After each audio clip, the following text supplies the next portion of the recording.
ഞാനിന്ന് നിങ്ങളെ കൂട്ടിക്കൊണ്ട് പോകാൻ പോകുന്നത് എല്ലാവർക്കും നായകളെയൊക്കെ ഒരുപാട് ഇഷ്ടമായിരിക്കും. എന്നാൽ നായകളെ ഈ കേരളക്കരയിൽ ഏറ്റവും കൂടുതൽ സ്നേഹിക്കുന്ന ഒരാളുണ്ട്. അതെ, നമ്മുടെ ദിലീപേട്ടൻ.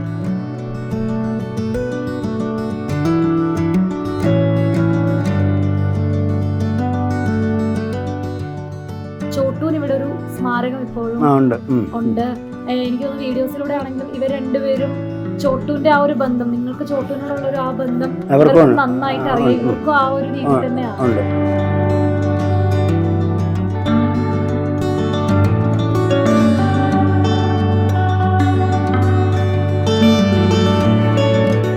ഒരു 10-12 വയസ്സ് വരെ അവർക്ക് ആയുസുള്ളൂ. അത് നമ്മൾ ആ ഒരു യാഥാർത്ഥ്യം നമ്മൾ മനസ്സിലാക്കണം. ഒരു 12-13 വയസ്സ് വരെയൊക്കെയാണ് അവരുടെ ആയുസ്. തോന്നിയപ്പം അവനെ ഓരോ കാര്യങ്ങൾ കൂടുതൽ പറഞ്ഞ് പഠിപ്പിക്കാൻ തുടങ്ങി. ഏകദേശം ഒരു 5 വരെയൊക്കെ എണ്ണുമായിരുന്നവൻ. രാത്രി മഴ പെയ്യുമ്പം ഇറങ്ങി വരും. മഴ പെയ്യുമ്പോൾ ഇറങ്ങി വന്നിട്ട് കഥകിന് ബെല്ലടിക്കുമ്പോൾ കഥ തുറക്കും, അകത്ത് കയറി കിടക്കും. മഴ തോർന്ന ജനലിൽ കൂടെ നോക്കും. അപ്പോൾ മഴ തോർന്നെങ്കിൽ എന്നെ ഒന്ന് വിളിക്കും, തോണ്ടി വിളിക്കും. ഫെബ്രുവരി 2-ാം തീയതിയാണ് ഇവൻ ജനിക്കുന്നത്. ഒരുപക്ഷെ ചോട്ടു മരിച്ച ആ സമയത്തായിരിക്കാം ഇവൻ ജനിച്ചിട്ടുള്ളത്. ഇച്ചിരി തണുപ്പിക്കാൻ വേണ്ടി ഞങ്ങൾ വാഗമൺ പോയിരുന്നു. വാഗമൺ പോയിട്ട് അവിടെ 2 ദിവസം വാഗമണ്ണ ഉണ്ടായിരുന്നു. ഈ 2 ദിവസം അവൻ ഉറങ്ങിയില്ല, അമ്മയെ തിരക്കി നടക്കുകയായിരുന്നു.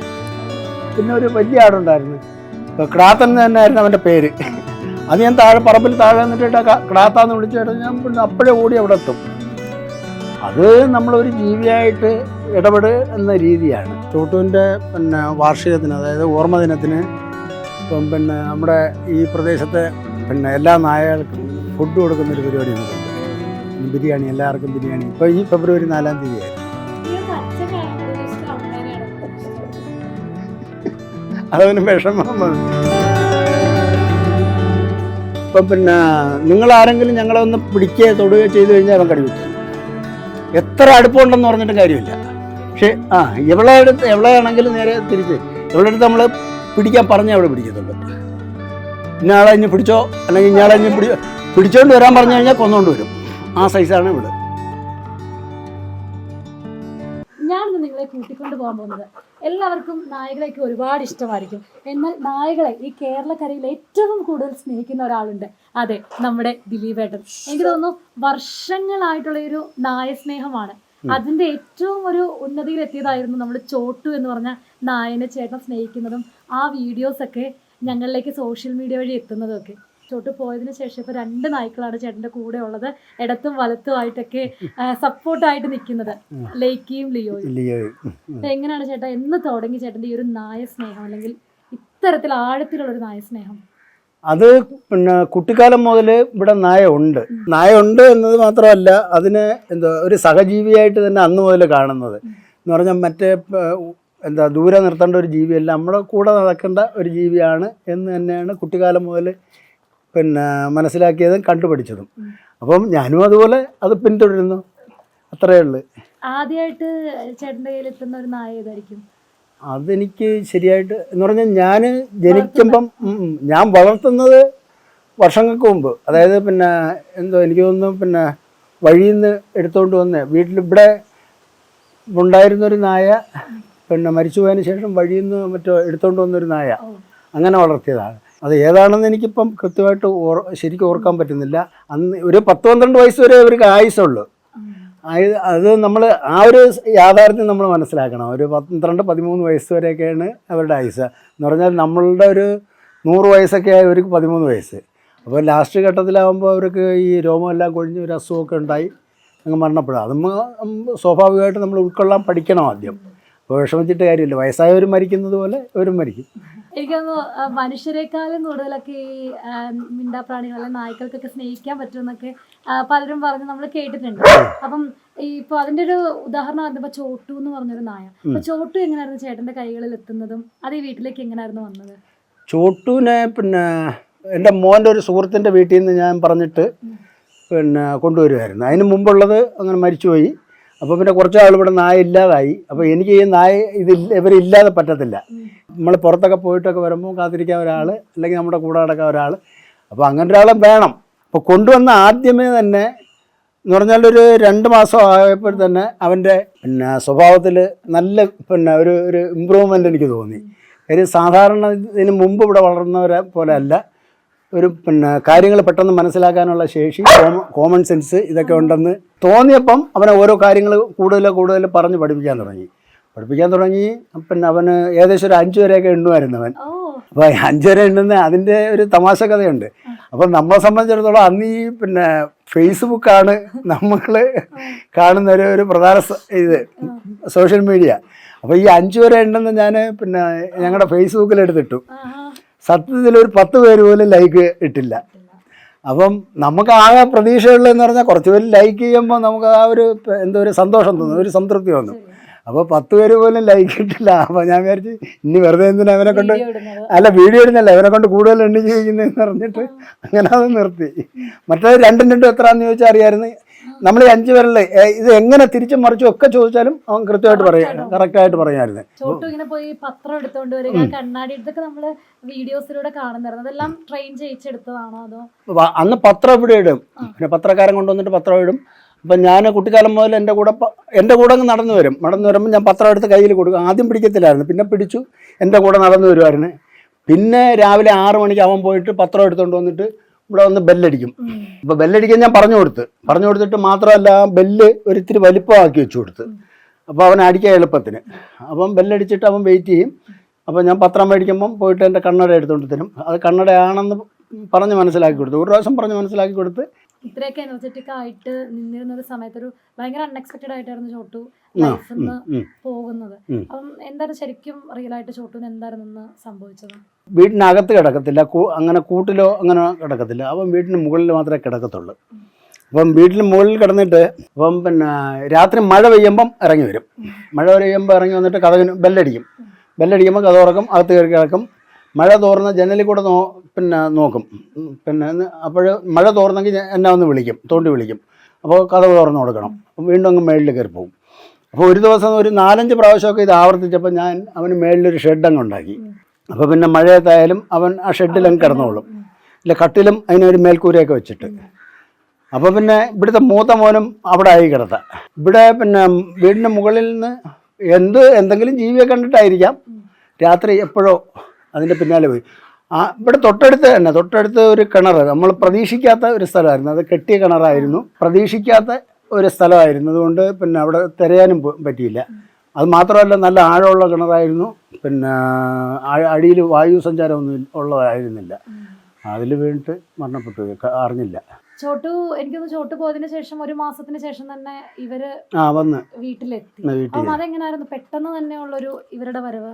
അപ്പം എൻ്റെ ഒരു സുഹൃത്ത് ലേസ് മീഡിയ പ്രവീൺ, അപ്പോൾ അവിടുത്തെ ടെസ്സ എന്ന് പറയുന്ന ഒരു നായുണ്ട്. ഫെബ്രുവരി 2-ാം തീയതിയാണ് ഇവൻ ജനിക്കുന്നത്. ഒരുപക്ഷെ ചോട്ടു മരിച്ച ആ സമയത്തായിരിക്കാം ഇവൻ ജനിച്ചിട്ടുള്ളത്.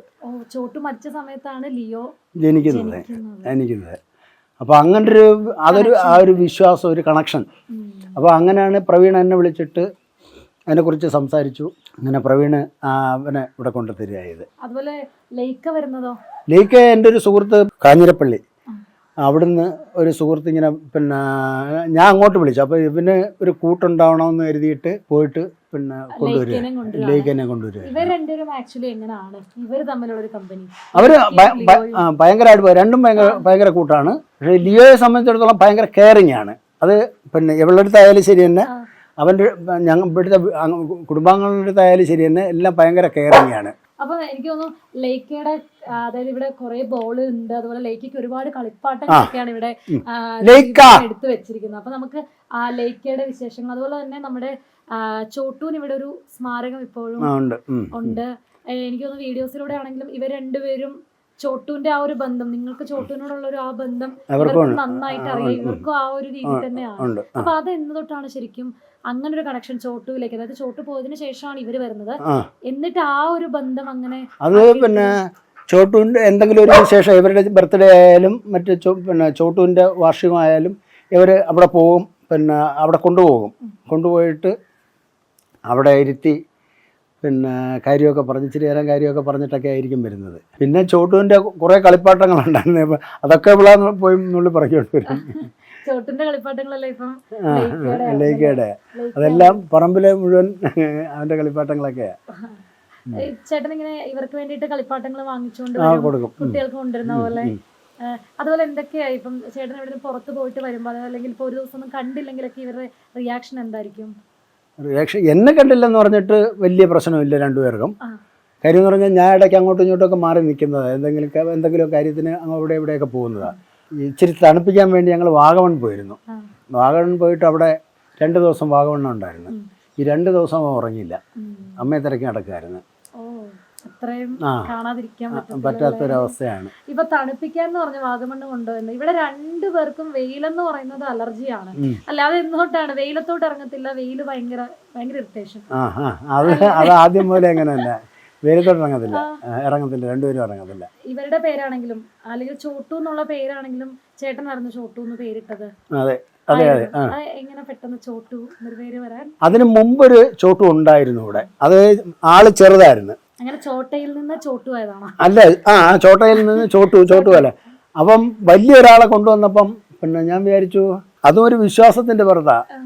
പലരും പറഞ്ഞു കേട്ടിട്ടുണ്ട്, നമ്മൾ ഈ ഒരു നായയ്ക്ക് പേരിടുമ്പം ആ പേര് അഗ്രസീവായിട്ടുള്ള പേരാണ് ഇടുന്നതെങ്കിൽ, ഇപ്പം ചിലതിൻ്റെ പേര് ടിപ്പു എന്നൊക്കെ കേട്ടിട്ടില്ലേ? ഭയങ്കര അഗ്രസീവ് ആവും. പിന്നെ ഇവിടെ എനിക്കറിയാവുന്ന ഒരു കില്ലർ എന്ന് പറയുന്ന ഒരു ഭയങ്കര പ്രശ്നക്കാരനായിരുന്നു. അപ്പോൾ അതൊരു വിശ്വാസമായിരിക്കാം. പക്ഷെ അപ്പം പിന്നെ അങ്ങനെ ആ ഒരു വിശ്വാസത്തിൻ്റെ പുറത്ത് ഞാൻ ചോട്ടു, ചെറിയവൻ, അങ്ങനെ അവനുമായി പേരം കിട്ടും. ആള് വലുതാണെങ്കിലും നീ ചെറിയവനാണെന്ന് പറഞ്ഞിട്ട് ചോട്ടു കൊടുത്തത്. നായയെ ഇഷ്ടപ്പെടുന്ന ഒരുപാട് പേരുണ്ട്. ഇപ്പം വീട്ടിലൊക്കെ വളർത്തുന്നവരുണ്ട്, അല്ലാതെ തന്നെ സ്നേഹമുള്ള ഒരുപാട് പേരുണ്ട്. പക്ഷെ ഇത്ര ആത്മബന്ധത്തിലേക്ക് അല്ലെങ്കിൽ ഇപ്പം കമ്മ്യൂണിക്കേഷൻ, ഇപ്പം എണ്ണം പഠിപ്പിക്കുക അല്ലെങ്കിൽ ഇത്രയധികം ഓരോ കാര്യങ്ങളൊക്കെ ചെയ്യുന്ന ആൾക്കാർ, പഠിപ്പിക്കുന്ന ആൾക്കാരും കുറവാണ്, ഇത്ര സ്നേഹത്തോടെ ചേർത്ത് പിടിക്കുന്നവരും കുറവാണ്. അപ്പം ചേട്ടൻ എങ്ങനെയാണ് ശരിക്കും നായകൾ ഇത്രയും ജീവിതത്തോട് ഇത്രയും കണക്ഷൻ ആവാൻ എന്തെങ്കിലും ഇൻസിഡന്റ് ഉണ്ടായിട്ടുണ്ടോ? ഇല്ല, അങ്ങനെ എടുത്തു പറയത്തൊക്കെ ഒന്നും ഉണ്ടായിട്ടില്ല. കുട്ടിക്കാലം മുതൽ ഇവരുടെ അടുത്ത് മാത്രമല്ല, എല്ലാ ജീവജാലങ്ങളുടെ അടുത്തും എനിക്കതുപോലെ തന്നെ. ഇവിടെ എന്ന് പറഞ്ഞാൽ കോഴി, ആട്, താറാവ് ഇതെല്ലാം ഉണ്ട്. ഇവിടെ ആടുണ്ടായിരുന്നു. ആടും അതുപോലെ ഞാൻ പേര് വിളിച്ചാൽ വരുന്ന ആടുകളുണ്ടായിരുന്നു. പിന്നെ ഒരു വലിയ ആടുണ്ടായിരുന്നു, ക്ടാത്തൻ തന്നെയായിരുന്നു അവൻ്റെ പേര്. അത് ഞാൻ പറമ്പിൽ താഴെ നിന്നിട്ട് ക്ടാത്താന്ന് വിളിച്ചിട്ട് ഞാൻ അപ്പോഴേ ഓടി അവിടെ എത്തും. അത് നമ്മളൊരു ജീവിയായിട്ട് എന്ന രീതിയാണ്. മക്കളെ പോലെ അതുപോലെ ഇവർക്ക് എന്തൊക്കെ ഫുഡൊക്കെയാണ് കൊടുക്കുന്നത്? എന്തൊക്കെയാണ് ഇഷ്ടമുള്ള ഫുഡ് ഐറ്റംസ് ഒക്കെ? ചിക്കനാണ് മെയിനായിട്ട് അവർക്ക് ഇഷ്ടം, അത് തന്നെയാണ് കൊടുക്കുന്നത്. അപ്പം ഇവന് പിന്നെ ഈ കാലിന് ചെറിയ പ്രശ്നമുള്ളത് കൊണ്ട്, വെയിറ്റ് കൂടുതലാവുന്നത് കൊണ്ട് നമ്മൾ ഈ ഡോഗ് ഫുഡ് വേറെ ഫുഡൊന്നും കൊടുക്കത്തില്ല. അപ്പോൾ ഡോക്ടർ പറഞ്ഞതാണ് നമ്മുടെ സാധാരണ ചിക്കൻ, മീൻ, ചോറ്, അതിനപ്പുറം വേറെ ഒരു ഫുഡും കൊടുക്കാറില്ല. ഇപ്പൊ 2 നേരമേ കൊടുക്കുന്നുള്ളൂ. അതും ഡോക്ടർ പറഞ്ഞതനുസരിച്ചാണ്. 2 എത്തിയിട്ടുണ്ട്. എനിക്ക് തോന്നുന്നു ഭയങ്കര സൈലന്റ് ആണ്. എല്ലാവരുമായിട്ട് പെട്ടെന്ന് ആ ഒരു സ്നേഹം പെട്ടെന്ന് കാണുന്നവരോടും കാണിക്കുന്നുണ്ട് അല്ലേ? പെട്ടെന്ന് വന്നു കഴിഞ്ഞാൽ ഒന്ന് മിണ്ടി കഴിഞ്ഞു കഴിഞ്ഞാൽ ആള് ഭയങ്കര പാവമാണ്. ഭയങ്കര പാവമാണ്. ഇവിടെ ചേട്ടന് 2 മക്കളില്ലേ? എവിടെയൊക്കെയാണ്? ഒരാള് തിരുവനന്തപുരത്ത്, ഒരാൾ ആലപ്പുഴ.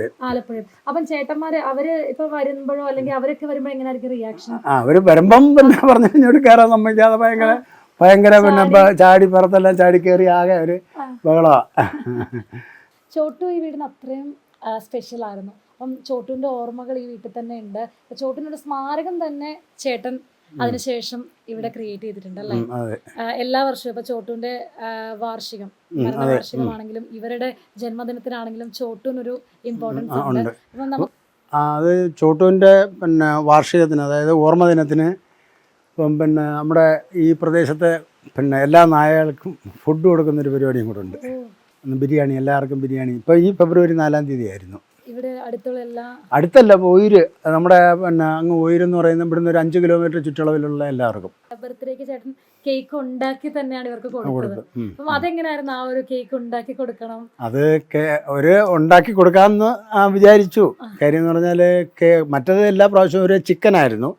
ഇപ്പോൾ ഒരു കേക്ക് തന്നെ ഉണ്ടാക്കാമെന്ന് വിചാരിച്ചു. അപ്പോൾ വൈഫ് അവർ കേക്ക് ഉണ്ടാക്കാമെന്ന് പറഞ്ഞു, സ്വന്തമായിട്ട് ഉണ്ടാക്കാന്ന് പറഞ്ഞ് ഞങ്ങളങ്ങ് ഉണ്ടാക്കി. അവര് ഡ്രസ്സൊക്കെ ഇട്ട് വന്നപ്പോഴത്തേനും ഭയങ്കര കളർഫുൾ ആയിരുന്നു. ആ ഒരു ബർത്ത്ഡേ വീഡിയോ കണ്ടവർക്കറിയാം. അത്ര രാജകീയമായിട്ടൊക്കെ ലിയോ വന്നിട്ട് കേക്ക് ഒക്കെ കട്ട് ചെയ്യുന്നത് ഭയങ്കര രസമുണ്ടായിരുന്നു. അപ്പൊ എന്താണ് നമുക്ക് ചോട്ടുവിന്റെ ആ പ്രസൻസ് ഉള്ള ആ ഒരു സ്മാരകം ഒന്ന് കണ്ടിട്ട് വരാം. ഇവിടാണ് ചോട്ടുവിനെ നമ്മള് അടക്കം ചെയ്തിരിക്കുന്നത്. എന്നും എപ്പോഴെങ്കിലും ഒക്കെ ഇവിടെ വരാതെ പോയില്ലായിരിക്കും അല്ലേ? ഇല്ല, എല്ലാ ദിവസവും ഇവിടെ വരാറുണ്ട്. എല്ലാ ദിവസവും എന്ന് പറഞ്ഞാൽ ഞാൻ ഈ പറമ്പിൽ കൊണ്ട് നടക്കുമ്പോൾ ഇതുവഴിയാണ് പോകുന്നത്. എല്ലാ ദിവസവും ഇവിടെ വരും. ചോട്ടുവിന്റെ കളിപ്പാട്ടങ്ങളെല്ലാം ഇതിനകത്ത് തന്നെയാണ്. ആ, അപ്പോൾ ഇവിടെ ചോട്ടുവിന്റെ ബെൽറ്റ്, ചോട്ടു ഉപയോഗിച്ചിരുന്ന എല്ലാ സാധനങ്ങളും ഇതിനകത്ത് തന്നെയായിരുന്നു. അത് പിന്നെ കുറേ സാധനങ്ങളൊക്കെ അവൾ വന്ന് പറയ്ക്കൊണ്ട് പോയി. അപ്പോൾ പിന്നെ അവരെ എടുത്തുകൊണ്ട് പോയപ്പോൾ ഞാൻ ഒന്നും പറഞ്ഞില്ല, തിരിച്ചു മേടിച്ചുകൊണ്ട് ഇട്ടില്ല, എടുത്തുകൊണ്ട് പോട്ടെ എന്ന് വിചാരിച്ചു. അപ്പോൾ ബാക്കിയുള്ളതെല്ലാം ഇവിടെ കിടപ്പുണ്ട്. അതായത് ഈ ഒരു ഇവിടെ വരുമ്പോ ആ ചേട്ടൻ എന്തായിരിക്കും ഏറ്റവും കൂടുതൽ ഒരു ഓർക്കണ ചോട്ടിനെ പറ്റിയുള്ള ഒരു മെമ്മറി എന്തായിരിക്കും? അതിപ്പോൾ എന്താ അവൻ്റെ എല്ലാ കാര്യങ്ങളും ഓർക്കാനുള്ളത് തന്നെ. കാര്യം എന്ന് പറഞ്ഞാൽ എന്നെ കാത്തു നിൽക്കുന്ന ഓരോ നിമിഷവും. ഒരു ഞാൻ പിന്നെ ഈ റബ്ബറൊക്കെ പാട്ടം എടുക്കുമായിരുന്നേ. പാട്ടം എടുത്തിട്ട് ഞാൻ തന്നെയാണ് ടാപ്പിങ്ങിന് പോകുന്നത്. വെളുപ്പം രാവിലെ പോകും, പോയിട്ട് 9 മണിയാകുമ്പോഴായിരിക്കും വരുന്നത്. വരുന്നത് വരെ വീടിൻ്റെ മുകളിലായിരിക്കും. ഞാൻ വരുമ്പം ഇറങ്ങി വന്ന് എൻ്റെ അടുത്ത് വന്ന് കാര്യങ്ങളെല്ലാം പറഞ്ഞിട്ട് ഇനി താഴെ ഇറങ്ങത്തുള്ളൂ. ലിയോക്ക് അച്ഛനെയാണോ കൂടുതൽ ഇഷ്ടം, അമ്മേനെയാണോ കൂടുതൽ ഇഷ്ടം? അതവന് വിഷമം ഇപ്പോൾ വിഷമം വരും അവന്. അതവൻ്റെ ആ ഒരു ശബ്ദത്തിലുള്ള വ്യത്യാസമേ. ഇവർ രണ്ടുപേരിൽ നിങ്ങളോട് ഏറ്റവും കൂടുതൽ കണക്ഷൻ ഉള്ള ആർക്കാണ്? അവനാണ്. ഇവള് പിന്നെ അങ്ങനെയുള്ള എല്ലാവരുമായിട്ട് സ്നേഹമാണ്, അടുപ്പമാണ് എന്ന് പറഞ്ഞിട്ട് ഇവനാണ് ഭയങ്കര കെയറിങ് ആണ്. അവൻ സ്നേഹം കാണിക്കുന്നതും ഭയങ്കര കെയറിങ് എന്ന് പറഞ്ഞാൽ ഇപ്പം പിന്നെ ഇത്ര ഇവിടെയുള്ള എല്ലായിടത്തും അത് തന്നെ. ഇപ്പം പിന്നെ നിങ്ങളാരെങ്കിലും ഞങ്ങളെ ഒന്ന് പിടിക്കുകയോ തൊടുകയോ ചെയ്ത് കഴിഞ്ഞാൽ അവൻ കടിപറ്റിക്കും. എത്ര അടുപ്പമുണ്ടെന്ന് പറഞ്ഞിട്ട് കാര്യമില്ല. പക്ഷേ എവളെയാണെങ്കിലും നേരെ തിരിച്ച് എവളുടെ അടുത്ത് നമ്മൾ പിടിക്കാൻ പറഞ്ഞേ അവൾ പിടിക്കത്തുള്ളൂ. ഇന്നയാളെ ഇനി പിടിച്ചോ, അല്ലെങ്കിൽ ഇന്നയാളെ ഇനി പിടിച്ചോണ്ട് വരാൻ പറഞ്ഞു കഴിഞ്ഞാൽ കൊന്നുകൊണ്ട് വരും. ആ സൈസാണ് ഇവള്. അല്ലാതെ ഒന്നും ചെയ്യത്തില്ല. ഇവേതല്ല, ഇവൻ ആരെങ്കിലും തൊട്ട് കഴിഞ്ഞാൽ, ഇവിടെയുള്ള ആരെങ്കിലും തൊട്ട് കഴിഞ്ഞാൽ, അതിപ്പോൾ ഞാനായാലും ശരി തന്നെ, ഞാൻ അവളെ അടിക്കട്ടെന്ന് പറഞ്ഞു കഴിഞ്ഞാൽ അവന് ഭയങ്കര വിഷമമാണ്, എന്നെ കടിക്കാൻ വരും. അപ്പൊ എന്താണെങ്കിലും എനിക്ക് തോന്നുന്നു ഈ ഒരു വീട്ടിലെത്തിക്കഴിഞ്ഞാൽ എത്രത്തോളം ആത്മാർത്ഥമായിട്ടാണ് നായകളെ സ്നേഹിക്കുന്നതെന്ന് കാണാൻ പറ്റും. കാരണം പല വീടുകളിലും നായകൾ ഉണ്ടെങ്കിലും കൂട്ടിലൊക്കെ ആയിരിക്കും. ഇവിടെ ഞാൻ ഇവർക്കൊരു കൂടൊന്നും കണ്ടില്ല. കാരണം വീട്ടിൽ തന്നെയാണ് ഇവരെ നമ്മളോടൊപ്പം തന്നെ കളിക്കുന്നതാണെങ്കിലും കഴിക്കുന്നതാണെങ്കിലും കൂടെ നടക്കുന്നതാണെങ്കിലും എല്ലാം നമ്മൾ ഒരാളായിട്ട് തന്നെയാണ്. എന്നാലും ചോട്ടൂനേക്കാൾ ശക്തിയോടുകൂടി തന്നെ ഇടത്തും വലത്തും ഇപ്പം ദിലീപേട്ടൻ്റെ കൂടെ ലിയോയും ലൈക്കയും ആ ഒരു സ്ട്രെങ്ത് തന്ന് നിൽക്കുന്നുണ്ട്. ആ ഒരു മിസ്സിങ് മാറ്റിക്കൊണ്ട് തന്നെ.